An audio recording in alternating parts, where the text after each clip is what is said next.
we see students being rejected for schools when they're 3 or 4 years old.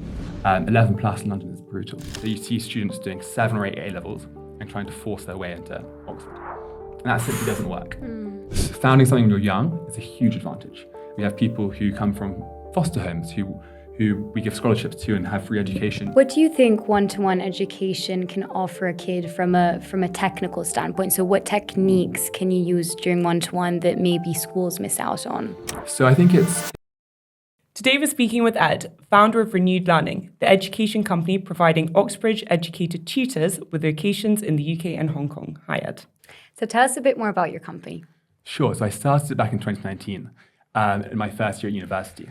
And I'd been tutoring privately that year, and I'd really enjoyed it as a kind of a way of earning some money. And I thought that there were plenty of tutoring companies out there, and they were very good at servicing clients, but not very good at looking after tutors. So I thought there was a market for us to make a business where we could look after both the client and the student, but also the tutor. Because I think tutoring as an industry is unique in terms of everyone should be happy. I think we should make sure the student gets the grades they want, the parents are happy with the support they get and with the feedback they get from us, but also the tutor should enjoy it because they're sharing their passion and their interest with their students. So it started with the website, as all businesses do, and then the following year was COVID, and COVID was really quite fortunate timing for us. Lots of schools in London were struggling to get the online teaching balance quite right. And so it started with me teaching myself, and I hired a few friends because it was going beyond my scope of work. And then I quickly realized that friends weren't necessarily the best employees because there's slight barriers between professionalism and friendship. So we started hiring other people. And we've since grown. And in 2022, I left university and moved to Hong Kong. And we opened up Renewed Learning Asia, our branch in Hong Kong. We now have about 200 tutors. Some of which are full-time. We have about 5 full-time tutors in Hong Kong, a couple in the UK, and the rest are part-time. And we work with students around the world, in person in Hong Kong and the UK, and online around the world. I think it'd be really interesting to speak about how the education system differs in the UK versus in Hong Kong. What have you found with that? Yeah, so I think it varies hugely, I think. So in terms of the kind of structure of how it works, it's broadly similar. Most schools in the independent sector in Hong Kong do IGCSE, like in the UK. There's a mixture of IB and A-level and some AP, which is the American system. But in terms of how students approach academics, it's wildly different. I think in the UK, students tend to be quite confident and they tend to rely on their self-confidence to get around a problem. They won't work. They will just assume they can do it and kind of use their self-confidence to get around a problem. Whilst in Asia, it's the opposite. They work very, very hard and get top grades, but might struggle to do an interview for Oxford or something, or to do problem-solving skills because they're so used to rote learning. And so I think one of the big challenges that we face there is building that confidence that so many people in the UK naturally have, and making sure they have that holistic academic side to them. So is that more the social aspect of it then, in terms of presentations? And yeah, I think it's how they approach a problem. I think in the UK, we see students who are very capable of taking their skill set and applying it to a problem, whilst in Asia, that's something that needs training a bit more. I think it's simply because in schools, they don't teach that. And for example, we're working with a school in China currently, and they have been trying to get people into Oxford and Cambridge for the last 5 years. And the general approach in China is to do as many A-levels as possible. So you see students doing 7 or 8 A-levels and trying to force their way into Oxford. And that simply doesn't work. So we have 200 tutors, all of whom have been to Oxford and Cambridge. I've spoken to professors, I've spoken to all sorts of people. And the way to get in is to have a genuine interest, to be passionate about your subject, and to have shown that passion. So what we're doing with the school is we're restructuring their program entirely. We're helping them move to GCSEs and A-levels, but also building out a program from year 9 to year 13, where we teach the problem-solving skills, the interview skills, the debating, the things that you get at a top UK school. But I think that's quite revolutionary in China, certainly. What would you say? I mean, because obviously you're very familiar with both the UK and Hong Kong system. What would you say each system can learn from the other? So where do you think they could, like, Asia could improve its system or the UK could improve its system? Good question. So I think in the UK, we can certainly learn from Asia, I think, in terms of how global it is. I think in the UK, we, in lots of ways, tend to focus on the UK itself. In terms of our friends, from school or university, most of them have stayed in the UK. I think there are opportunities around the world, whether it be colleges in the US, Canada, Australia, all around the world, where people should make the most of those opportunities, work opportunities abroad. And Asia, by virtue of the fact that most people move away for university and college, has that international feel to it. So I think the UK could learn certainly from that. I think in Asia, I think it's potentially, again, that confidence. It's that ability to speak to people, no matter how senior they are in whatever career they are, and give the best account of themselves in a first impression. And would you say that's cultural, maybe because there's a culture there where there's more respect for seniors? Where do you think that comes from? Potentially. I think lots of our students and families are quite international, so they're expats potentially, as well as locals. So I'm not quite sure it's necessarily cultural. I think it's just a nuance of the system. And I think it's how schools just are different places. Yeah. Interesting. So you're obviously quite young, founded this business quite young. I think what will be really interesting for the audience is if you could go back, A, what would you do differently? And B, what are the challenges you could never have foreseen? So I think I'd like to start by answering it the other way around. Sure. So I think founding something when you're young is a huge advantage. And that's kind of my biggest passion about entrepreneurship, although I hate that word. I think I started when I was 19. That's my first year at university. And what that meant is I had 2 more years at university, which was a safety net. I was still doing my degree. And so if I didn't succeed in my business, I could go and get a job. And indeed, I did internships every summer in traditional corporate careers as a safety net. But what that meant is I didn't leave university and have to start a business. I could leave with a salary that I knew I could have already. And so I would really urge young people to start a business as young as they can. Whether it's 16, 17 at school or 19, 20 at university, that just gives you that time where you can really build the business slowly without the pressure to hit certain revenue targets or to raise money, but just to grow it, bootstrap it. And that means you ultimately end up with the equity you need and the flexibility and freedom and autonomy to decide where you want to go with the business. But you would say it's important to have a plan B to fall back on because some of the founders that we've spoken to maybe haven't gone to university or went into it without having that plan B. So maybe you would say maybe there was too much pressure. Well, I think going all in on the business is super important, of course. And I think those founders presumably have just focused on their business. And that's kind of the Y Combinator model, the entrepreneur first model. That's how all those businesses work. And that's great. But I think if you are young and you are at school or at higher education like university or college, you naturally have a fallback. You can leave university with a great grade, great university, and then you can get a job.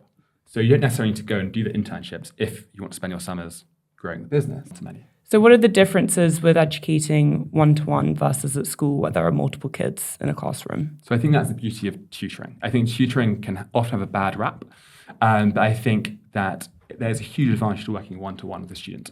I think you can really build the confidence where a student in a school might be shy to ask questions, but you can really focus on their insecurities and work with a student to encourage them to grow as a person, both in that subject but beyond. I think more than that, I think you've got to work with the family. I think we have such a variety of families we work with, whether it be our ultra high net worth families who we have to look after their needs, to some of the people who are on scholarships with us. We have people who come from foster homes who we give scholarships to and have free education. And there's clearly a very different challenge to someone who comes from an ultra high net worth family where they're used to things just happening. So I think that ability for myself and my business partner to really understand the family is so important and understand what their needs are beyond its GCSE maths, but really what are their needs as a student and as a family and how we can best support that. Do you ever have to have difficult conversations? So say maybe a student wants to go to university and study a certain subject, but maybe you as a tutor think that there's more potential somewhere else, or maybe they want to go to a school that you don't think would best suit them. How do you have those difficult conversations? Great question. So I'm a big believer in students who are happy to succeed. So I think that a student being pushed to go to a certain university or a certain course, if they don't enjoy it and won't thrive there, they won't end up being the place they want to be. So I often speak to families, schools, students, and suggest that they follow the path that interests them, but they are capable of doing. And of course, we are there to support them and make sure that they can get to where they want to get to. But if someone's pushed too hard, then it can lead to unfortunate outcomes where they can't even get into university, they can't thrive that university, and that doesn't it is not conducive to that student later on. And do you see when you're tutoring these kids, can you see the kids that are under a lot of pressure and then how that translates in performance? Yeah, and again, that comes down to that family dynamic, where some students are so pressurized that for us, we can make sure there's a kind of a pressure valve where they can release that pressure, where in school, at home, they don't get that. But whilst making sure that we are balancing the family's desires to have that student really progress. Whilst other families, the student might be much more relaxed. And so we have to act as the bad cop and really tell the tutor, you've got to go in and be really, really strict and make sure they do their homework and get to where they want to get to. So the nuances are immense. I think that's where one-to-one education is so valuable to a family and to a student. What do you think one-to-one education can offer a kid from a technical standpoint? So what techniques can you use during one-to-one that maybe schools miss out on? So I think it all comes down to how you approach a question or a problem.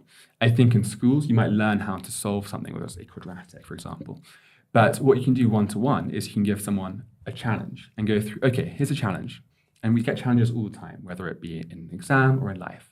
And that resilience to go through and go, okay, I'm stuck. But how can I approach this question, this problem, logically with the information I have and try to get to an answer?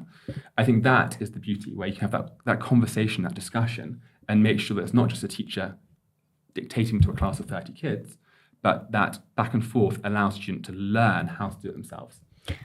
I'm just thinking, this is probably a huge topic for you guys, but how does AI factor That was into literally this? my next question. I was just thinking about it, yeah.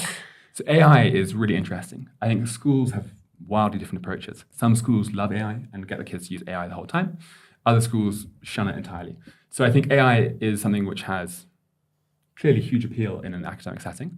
I think the ability for students to do something and test it and get the answers back immediately is hugely valuable. But there are students who clearly use AI to do their homework for them. And so I think our role as schools or as parents do as well is to monitor that and make sure that students learn to use AI in the right way. I think AI is a great tool for so many people in so many industries, but you need to learn to use it in a responsible way and to learn to use it in a way that helps you. Because if you rely on it too much to do the basic things you'll be tested on, you won't succeed, obviously, and there'll be challenges in the future. What do you think the best thing is for AI practically in education? I think it gives that ability for one-to-one education and immediate feedback to people who otherwise wouldn't be able to afford tutoring, potentially. Okay. I think whilst we do offer scholarships, we can't provide scholarships to every single person in the UK, whilst I would love to. And there are great charities doing volunteering work, but I think AI, where it's there, you can give an essay and and you can ask it to be an ISEB examiner, whatever example it is, and say, what will your feedback be to me? And the student can immediately see what the feedback would be and implement it and practice. Yeah. And that iteration is so important in business and education, and that's what AI provides, I think. Is there a specific AI tool that you'd recommend? So I think it changes so quickly. Yeah. I think lots of schools use Flint, which does a variety of things. But if you're doing maths or anything else, I think anything from Claude to OpenAI can do it. So I think for me to give an answer now, it would probably change in 6 months' time. So is there a difference? Do you see a difference in the way that Asia approaches AI and the UK approaches AI from an education standpoint in terms of the regulations and the way that the schools... The regulations are interesting. I think in China and Hong Kong, in Hong Kong, for example, lots of the AI models aren't allowed. So you can't access Claude or OpenAI. So you can use I didn't know that. Copilot, is what lots of schools use, I think. So that's one big structural difference. Do you think that puts them at a disadvantage? Students in the UK have access to that and are able to, if they do use it in an effective way. The more tools you have access to, the more you can learn, of course. Mm-hmm. But I'm sure most people will use one AI in the same way you use one search engine or one music app, like Spotify or Apple Music. You don't use everything, you just need to use one. So as long as you have access to one that helps you, I think it doesn't matter too much. Mm-hmm. Where do you see the arts in the education system? Arts being? Art, music, creativity, any drama. Do you see that as part of a do you see that as part of the education system that's maybe lacking or you should push or? So I think it's really, really interesting, kind of the extracurriculars, exclude sport in that as well, make it broader.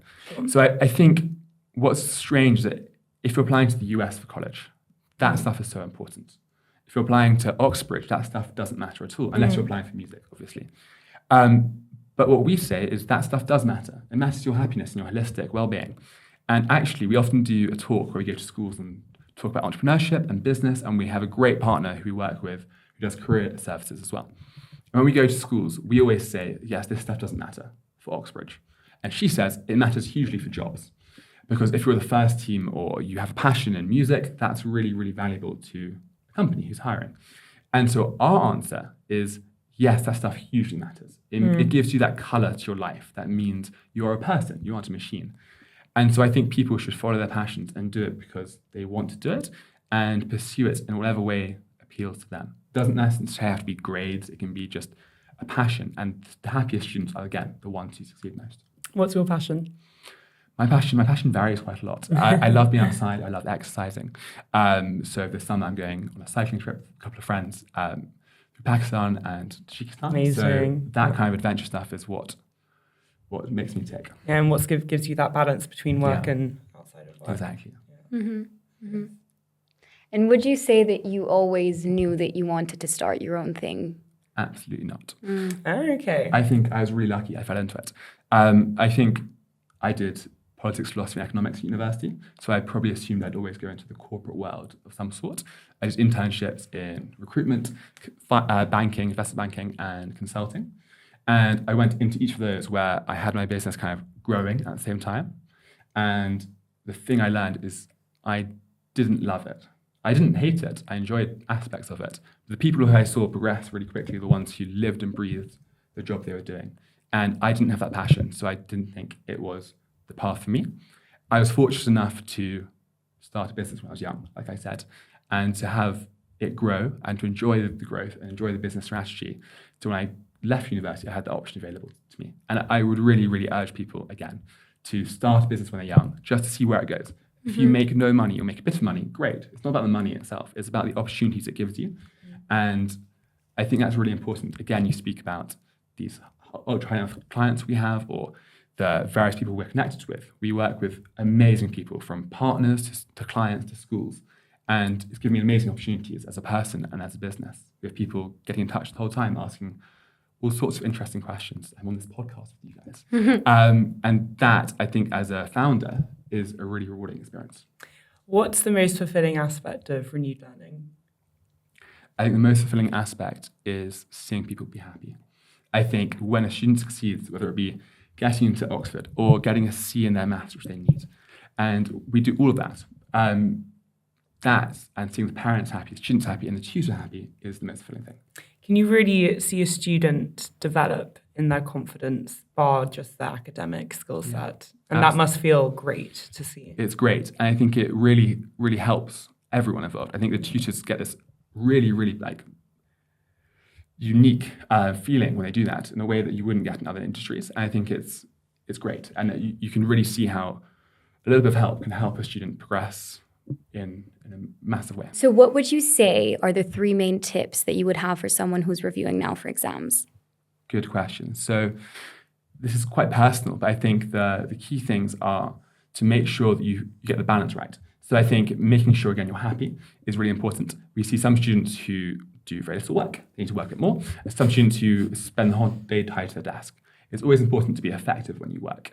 So number 1 is make sure you balance your time correctly. If you don't feel like it, don't work. Make sure that you are focusing when you are there and giving 100%. Number 2, always approach the most difficult things first. I think that's the same in business. I think it's the same in education. Is everyone knows if you're revising for history or maths or English or whatever it is, the topics you hate.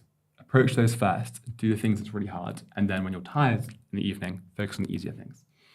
And I think number 3 is asking for help. I think whether that's your family, your friends, I know of myself when I was doing my own education journey, working with friends was amazing as long as you choose the right friend. Teachers at schools are always generally happy to help and have a great wealth of experience. And of course, as a sell. You can always ask for a tutor. But I think asking for help is a really good way of making sure you realise you want alone. Perfect. And what's your advice on rejection? Good question. I think rejection happens in all aspects of life. I think education is brutal. We see students being rejected for schools when they're 3 or 4 years old. 11 plus in London is brutal. University, people apply for 5 universities and they're very lucky to get 3. So rejection's really, really hard. But I think that skill of learning to be rejected is, again, so important. That resilience you learn and how to get through it and to make sure that when you apply for something, that all your options are something you are interested in. I think this is really important for anyone applying to university. Don't pin your hopes on going to UCL or Exeter or Oxford. Make sure you have 5 options that are really, really exciting and you're happy to go to all of them because you don't know where you're going to end up. There's so much luck involved in any decision, whether it's getting a job in a particular industry, whether it's going to university or a school or your grades. So be confident, know that you've done your best and then life will work out. I was about to say, it always works out. It does. It does. Yeah. It does. Well, Ed, thank you so much. Thanks so much, Angelica. Thank you. Thanks, Gaia.